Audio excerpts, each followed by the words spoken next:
question number 2 says, is there a difference between being thankful and grateful? Is there a difference? I mean, it sounds like the same. I mean, I think for a long time we've used these two words interchangeably, but we actually searched it in the dictionary, and the Webster tells us that grateful is a feeling or showing an appreciation of kindness, while thankful is being conscious of a benefit received. So just to kind of give an example, so we are thankful when something good happens, right? When we receive a gift from someone, or when someone helps us out, we are thankful for that.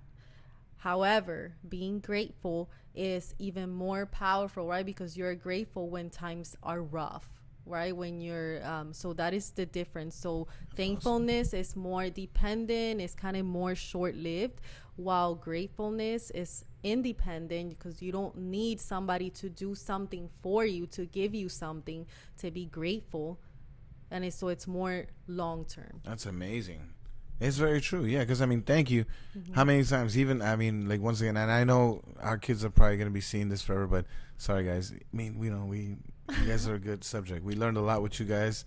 We're teaching you, and you teach us too.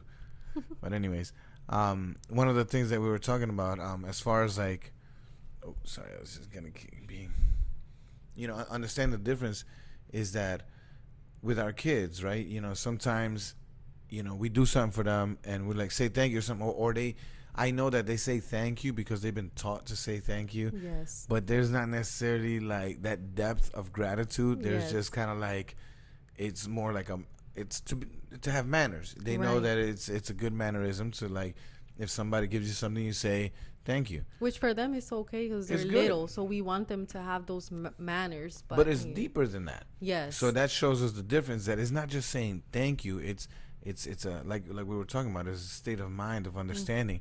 And in that gratefulness, for me, I mean, there's just different levels of that I've experienced. Waking up in the morning, Lord, thank you so much for the air in my lungs. Thank you so much for the sun. The basics. The basics, correct, and which is what you're saying. So I think that's where we start, with thanking God for the basics. And then after you get from that level, you start thanking Him at that other level. Now you don't just thank Him for the good things. Now you start thanking Him for the bad things also, for the struggles, that what we imagine are bad things, but for the hard things, for the struggles, for the tribulations. When you start being grateful for that, that's another level. Now, I've been able to experience even a further level, and with me, everybody experiences differently, is through worship. On Sundays, when we get the opportunity to worship from, at church, it's such a special moment for me because, like I said, throughout the week, I just thank God for everything in my lives, our children, our family. But on Sunday, it's not even that anymore. Now, I'm just grateful for nothing. Like, I'm not even thinking about anything else. It's just a level of gratefulness that is just, Lord, just thank you. Or more than thank you. Yes. So what I gather is being thankful, like we said, is kind of like a response to something, and being grateful is a choice that we make. And so in Luke 17:11-19, it says, now on his way to Jerusalem, Jesus traveled along the border between Samaria and Galilee. As he was going into a village, 10 men who had leprosy met him. They stood at a distance and called out in a loud voice, Jesus, Master, have pity on us. When he saw them, he said, go, show yourselves to the priests. And as they went, they were cleansed. One of them, when he saw that he was healed, came back, praising God in a loud voice. He threw himself at Jesus' feet and thanked him. And he was a Samaritan. Jesus asked, were not all 10 cleansed? Where are the other 9? Has no one returned to give praise to God except for this foreigner? Then he said to him, rise and go. Your faith has made you well.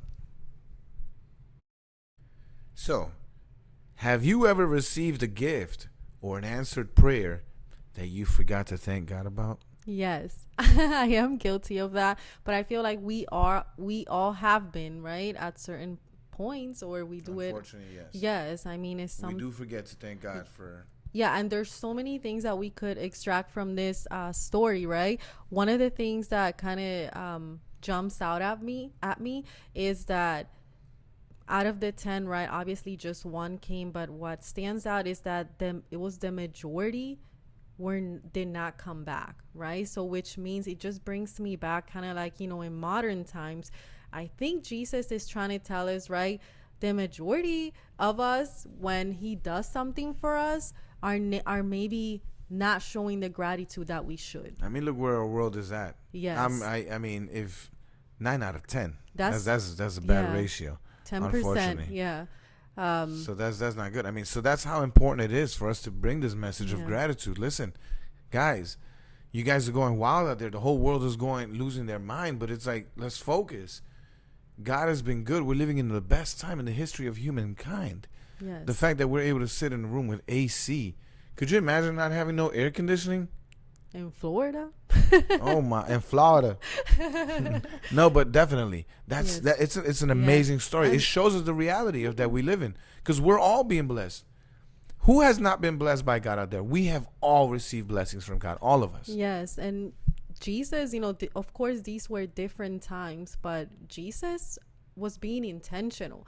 Like maybe we don't have, or here we don't have leprosy, right? But there's so many things that God does for us.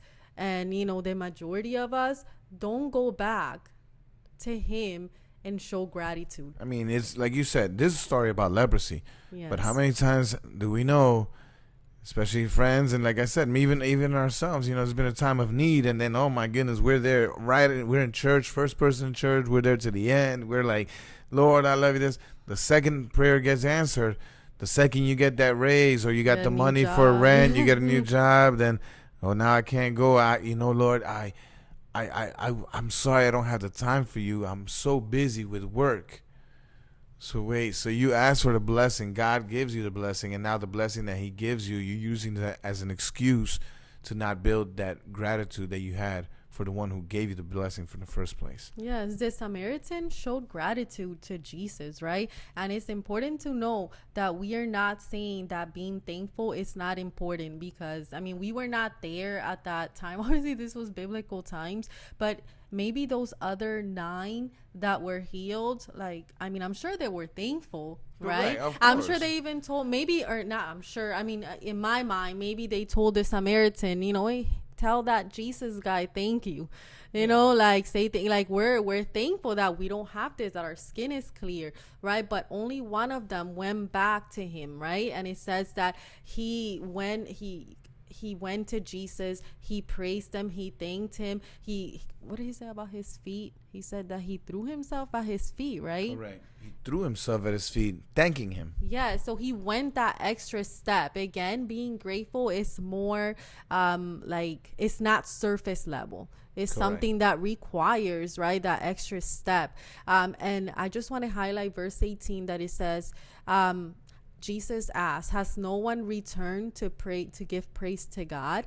So giving praise to God comes in many different forms, right? One of them, one that we're all familiar with, is worship time, right? During that, which I love, and I know that's one of your favorite ways, right, to give praise to God, and mine too, right? But here it tells us that being grateful is also giving praise to God. Because if you're not grateful, you're basically saying to Jesus, or to God, well, is what you're giving me is not good enough, and I want other things. So and you're not giving him the glory. Yes. So if you're not giving him the glory, you're giving it to somebody else.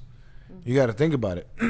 There's somebody that you're giving the credit for, where the blessings. Mm-hmm. So if you're not giving God the credit, then you have to be conscious that you're giving somebody else the credit. And if it's not God, guess who it is? So it's important for us to remember, it's important for us to check ourselves and not be part of the majority when God gives us something. We have to check ourselves before we wreck ourselves. Yep, that's it. So yes, no, so good, right? The importance of being grateful. There's just, it's almost like a necessary element to have in order to live a good life. I mean, sincerely, in my life, I mean, in our lives, I think that many of the reasons that why we're able to enjoy great times in our lives is not because our life is perfect. Like you were talking about, social media shows what we want to show. So it shows the good times, shows the little decorations and all the good stuff. But obviously, living in this world, we go through hard times. And like my dad once told me, that's why it is very important so that when you have the good times, make them great. So that when you have the hard times, you have something to hold on to. Now that we're talking about this, it makes sense. The reason we're able to hold on to the things we love, to our marriage, to our home, to our responsibilities, is because there's a gratitude for the blessings that we have. We're able to think back and be like, you know what? Even though we're going through whatever communication challenge, or we're in disagreement, or we're just not getting along for some reason. I mean, married people, you know how it is. Yes. It's always something that we're building on. But when those moments come where we're just not getting along, that gratitude comes in and be like, Lord, I know this moment is tough and maybe, we're not agreeing, but you've blessed me with a great woman. You've blessed me with an awesome friend. You've blessed me with somebody that takes care of me. I didn't know you were going to do that again. You're blessing me with somebody that's keeping me a little chubby, because she cooks good. But it's just that grateful heart. As hard as the arguments may be, that gratitude for what we have keeps us together so that when those good times come back again, it's even better. Yes. And on that note, we want to finish off with some quotes about gratitude and thankfulness. So the first one is, gratitude turns what we have into enough. And that is an anonymous quote, but I really like that one. That's good. Yes. The next one is, thankfulness is the beginning of gratitude. Gratitude is the completion of thankfulness. Thankfulness may consist merely of words. Gratitude is shown in acts. I mean, that's basically everything we've been talking about in who said that? Henry Frederick Amiel. Henry Frederick Amiel. Yes. We can put it on the... Yo, thank you, Henry. And the last one is, as we express our gratitude, we must never forget that the highest appreciation is not to utter words, but to live by them. And that was John F. Kennedy. My boy JFK. R.I.P. Yeah, so in closing, we just want to encourage everyone, and this also speaks to us too, just to not forget about just being grateful for all the Lord has done for us up to this point, and what he will continue to do for the rest of our lives. And we understand it's not easy. That's how we opened. It is not easy to be grateful sometimes. We do understand that, but it's necessary. Just like it's not easy to be courageous. You're out of your comfort zone, right? Yes. Being in front of the camera. There's a lot of things that I've done. There's a lot of things that we do that are out of our comfort zone, but we must have the courage to do it, because we can't be stagnant. We must grow. So we must be courageous. We must be grateful in order to live a good life. Yes. Thank you for joining our family. Once again, this is Café Negro Show, Season 2, Episode 4. Please subscribe, comment, leave us a comment. We really want to hear from you guys. Yes. We want to know if there's something that you got out of this episode, if there's something you don't agree with, or questions you may have. Prayer requests. We have an email. Our email, cafenegroshow@gmail.com. You can't get that wrong. Yeah. cafenegroshow@gmail.com. Or you can comment us, send us a message on Instagram, DM us on Facebook, or on YouTube. We're trying to be everywhere. So love you guys. God bless. And let's all have a grateful heart and